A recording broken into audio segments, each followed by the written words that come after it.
Hello and welcome back to the 8-Bit Guy. So for the last couple of years, if you looked at my website on the donation section, one of the things that I've had in my want list is an Apple IIc Plus. And I actually picked this one up about 4 or 5 months ago. So there was a guy up in Oklahoma who actually had a lot of things for sale, and I bought the whole lot from him for like $500, and this was one of the things that was in that lot. So this is a little bit of a rare computer, and it's a little bit different from your typical Apple IIc, and I've been looking for one for a while. This one obviously needs restoration, so that's what we're going to do, and let's take a look at what makes it interesting. Okay, so taking a look at this, it's not in terrible shape, but it is pretty yellowed and dirty. So far, nothing I can't take care of. I did want to show you right quick what makes it different from the regular Apple IIc. Now, one thing is it runs at 4 MHz instead of the usual 1 MHz. Also, on the side, as you can see, the IIc Plus uses a 3.5-inch floppy drive instead of the usual 5.25. Looking around in the back, there are a few more differences. Noticeably, they've changed the serial ports for the modem and printer to be the smaller mini-DIN style, such as used on the Apple IIgs and the Macintosh. But more importantly, the power supply is now internal, and you can use any standard 3-prong power cable, which is nice and helps with portability, since you don't have to carry around the power brick with you. This thing has been sitting for who knows how long, so I guess what we need to do next is plug in a monitor and a power cord and see what happens. Well, that seems to be a good sign. The computer is working. I do get a kick out of the error message, unable to find a bootable disk online. I think the term online had a very different meaning in 1988 than it does today. So I wanted to test out the keyboard here in BASIC, and I can tell you one thing right away, the key switches are very different and much better than the key switches in my older Apple IIc. And it does seem the keyboard is working fine. Okay, so the next thing I need to do is test the disk drive, and there's not really a lot of Apple II software that came on 3.5-inch floppy, and so don't get mad, but this is quite literally the only thing I have, and that's because I make these myself. So anyway, let's give it a try. Okay, power on, and nothing. Same boot error. I tried to eject the disk, but absolutely nothing happened. Okay, well, time to disassemble this thing and see if we can get to the bottom of that. It's actually pretty easy to take apart, just 6 screws, and there we go. And I think I immediately see what the problem is. The floppy drive cable is disconnected. Not sure if that was on purpose or not, but let's plug it in. Now let's try booting again. And what do you know, it's booting. And here we are.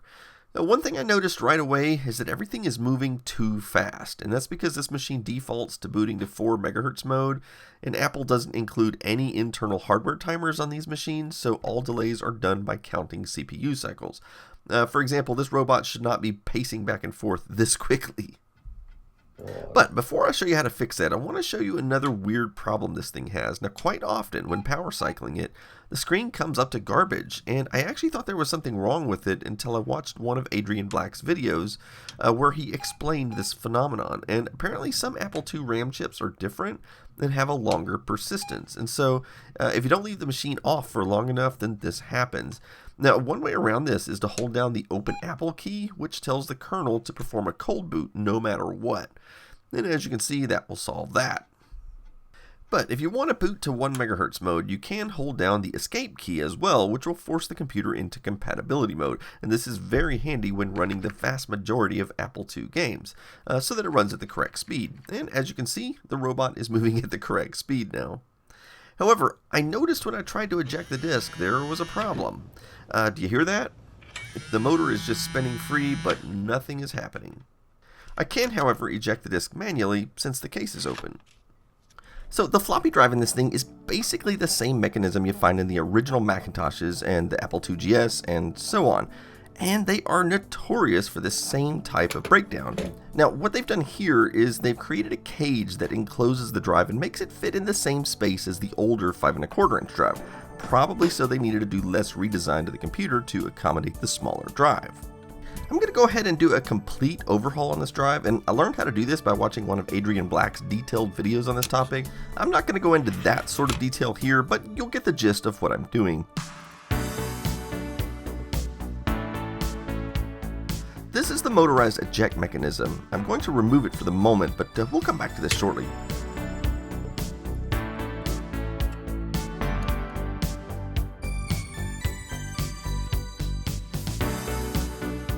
Once I've got these pieces apart, I'm going to douse them in alcohol and then start scrubbing. There's old, dried up lubrication everywhere that needs to be removed.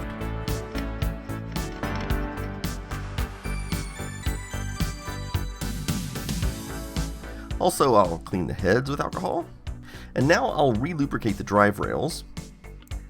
And then I'll relubricate all of the other moving parts.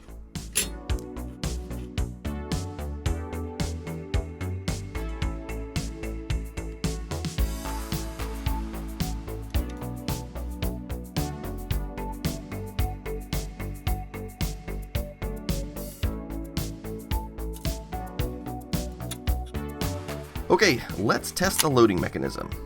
Ah yes, it works much better now. Okay, so let's have a look at this eject mechanism. These things are notorious for breaking. It's actually a gear inside that breaks. They just get old and brittle. And I think about 80% of them out there in the world have already broken. So basically you just need to pop this metal bracket off. And well, it doesn't take long to see the problem. I'll remove this one gear here. And then I'll need to get all of those little leftover pieces out of here. And then I'll use some alcohol to remove the old lubrication. And so there we go. That's pretty clean. So here's what's left of the old gear. And here are a couple of replacement gears that were given to me by my friend Kevin Trinkle. I'll go ahead and relubricate this area, and then I'll put the replacement gear in. And of course the little gear that goes on top of that. And as you can see, if you have the replacement part, the repair is actually pretty quick and simple. Now I'll just put the metal cover back in place and then put this thing back in the drive.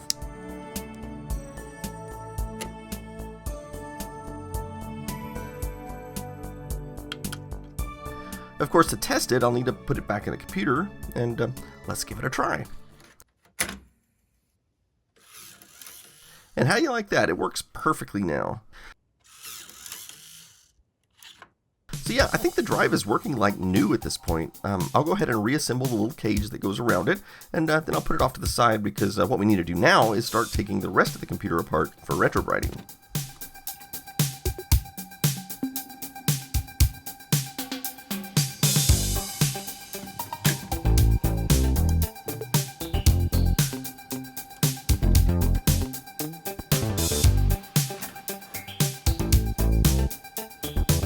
I'm actually going to screw the top and bottom pieces back together for this process. I think it will make it easier to scrub on it to get all the little scuffs and marks cleaned off.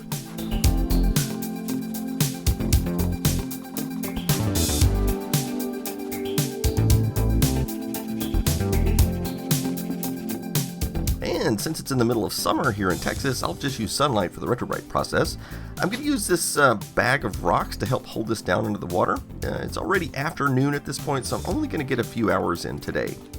And while that's going on, I'll start work on this keyboard. And even though it's pretty nasty, I don't actually think any of the plastic has yellowed except for the spacebar. But anyway, let's get started pulling these keys. I'm not quite sure why the space bars on these always turn yellow. I'm guessing they're made from a different plastic or maybe even a totally different supplier. Anyway, I'll clean it up and get it ready for retrowrite. Alright, I think what I'll do is just put this in its own little bag so that I don't have to worry about it floating to the top. And I'll just put it right there next to the case. And back to the keyboard. I'm going to pull all of these little metal pieces off and then clean the crustified lubricant off of them. Okay, so I'd kind of like to disassemble this further because, it's really dirty and I'd like to be able to clean it more easily. However, I'm not entirely sure how. This thing is actual individual key switches and they're soldered directly to a board, and then there's this metal plate, and I can't figure out how on earth you would take that metal plate out. So I guess we will not be disassembling this and we'll just have to clean it up the best we can.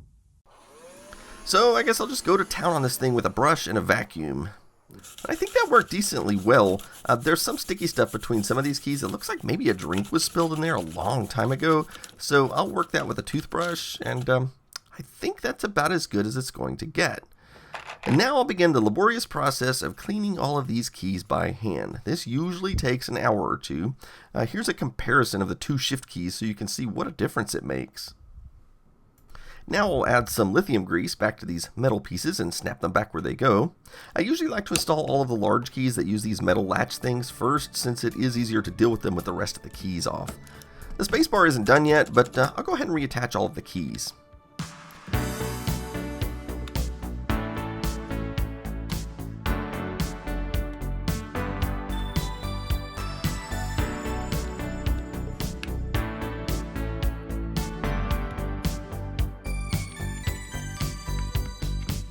Okay, time to check on the Retrobrite. I had to leave this outside while I ran across town for some other projects, and it was dark when I returned, so I'll have to bring it inside to see how it looks. And here it is. I just need to dry it off. But this thing looks pretty good already after just half a day in the sun. It's like 90% done, but it's going to need some more time. So the next morning I put it back out and gave it a fresh jolt of peroxide. I'm a bit worried about the clouds today. It's not quite overcast, but it is very cloudy. So let's fast forward to the evening and see how it came out. Notice I actually put the spacebar in the same bucket because the little bag developed a leak. Okay, let's dry this thing off and see how it looks. I think it's done. I'll go ahead and install the spacebar right quick. And here's the finished keyboard. It's actually amazing the rest of the keys didn't even need Retrobrite. Well, let's put it all back together.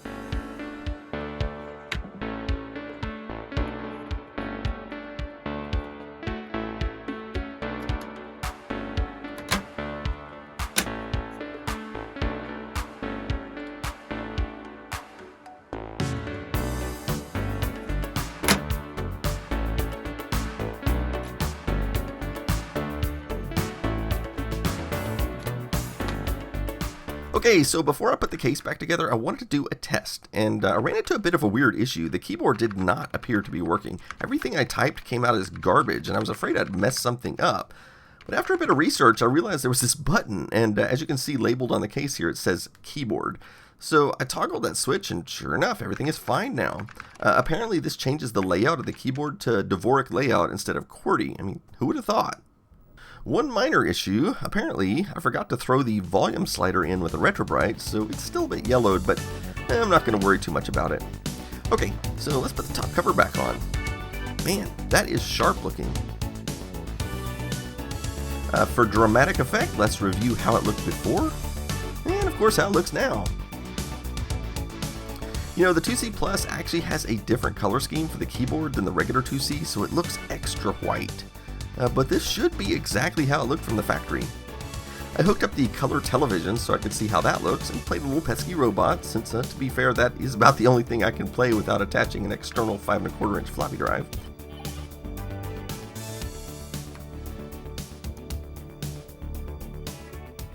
Speaking of floppy drives, let's make sure it ejects properly with the case on. Yep, there we go. So let's talk about restorations for a moment. So I know a number of my subscribers say those are their favorite videos, where others say they don't care for them so much. And I just wanted to say that I've actually become a little bit weary of them myself for a number of reasons.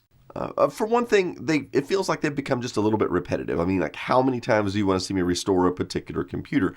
The other problem is I feel like they've become a little bit competitive, especially ever since I released that video a couple of years ago on the oily VIC-20 that I found. I feel like the retro YouTuber community has gone into some kind of competition to try to one-up each other on like who can restore the most horrific condition computer. And that's not really a competition that I want to find myself in for a number of reasons. And for one thing, I'm actually afraid it's going to lead to faked videos, which we already see that kind of thing in other areas of YouTube, like car restorations and stuff like that. And I just don't want to see that in the retro computing world. In fact, even that Nintendo that I found on the side of the road that I restored a while back, if you look at the comments section, there's a number of people accusing me of faking that video, which, by the way, I didn't. So for the last couple of years, I've really only done restoration projects for specific reasons. For example, when I need it for a documentary. So like when I did the Amiga 1000 restoration, that was for an upcoming documentary. Likewise, this Apple IIc eventually is going to be used in my Apple II documentary series, which I'm hoping to get to maybe sometime later this year, where I want to cover all of the Apple II systems. In fact, I'm going to have to re-Retrobrite my original Apple IIc that I did a restoration on back in 2016. So that was 6 years ago. And the interesting thing is, this computer didn't start to turn yellow again until about 4 years after the original restoration. It has not been exposed to UV light or heat or any of the things that we know to accelerate the process. So on the bright side, it should not take very long to retrobrite it again because I don't have to repair it and I don't need to do any of the deep cleaning that was originally done because it's already clean. I have been actually considering clear coating some of these machines after I'm done retrobriting them. The idea being that if you can keep the oxygen away from the plastics, then hopefully they won't turn yellow again. The downside to that is if I'm wrong and they do turn yellow again, then it's going to be really darn difficult to retrobrite them again because the peroxide won't be able to make contact with the plastic. So I'll just need to clear coat something that I don't really care about as an experiment, and then unfortunately it's probably going to take years to find the answer as to whether it actually worked or not. Oh, and the other thing I wanted this computer for besides the documentary is making duplicates of Petsky robots. For the last year or so, I have been including the 3.5-inch disc as part of the distro along with the 5.25.